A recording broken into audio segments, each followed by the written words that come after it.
Well, good morning, everyone, and welcome to day one of the 20th Annual Open Fabrics Alliance Workshop. I'm your host, Phil Cayton, the Open Fabrics Alliance Vice Chair and a Principal Engineer at Intel. We have an exciting and educational two-day program lined up for you this week, starting at 8 a.m. And going to 2 p.m. Pacific time both days. And Liz has the agenda. She's going to post that, and this includes the breaks in the lunch hour. A quick note on logistics and housekeeping. All sessions will be recorded and posted to the Open Fabrics Alliance website in the coming days.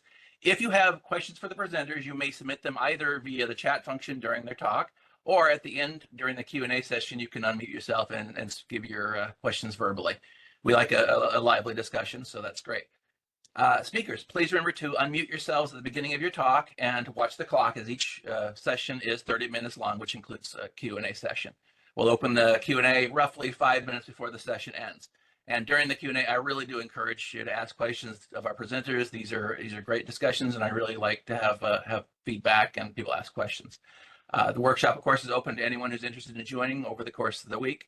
Before we kick off with the keynote and our technical track, I'd like to ask Raghu, our OFA workshop program chair, to say a few words. Raghu? Sure. Thank you, Phil. Just want to take a minute to thank you all for being here today, for all the submitters who submitted content, and the speakers who got selected and are going to give us a very technically deep program. We did look forward to meeting people in person this year. Unfortunately, we had to roll back to a virtual workshop.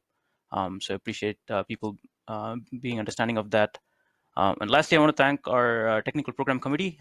They've done an awesome job year after year, putting together reviews for all these submissions, particularly this year when we had a very tight timeline to go up against.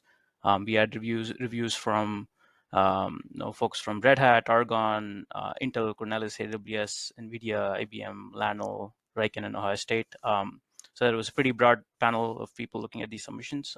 So appreciate all the work there. With that, hand it back to Phil. Oh, thank you, Raghu. Really appreciate your work leading the technical program committee this year and in previous years.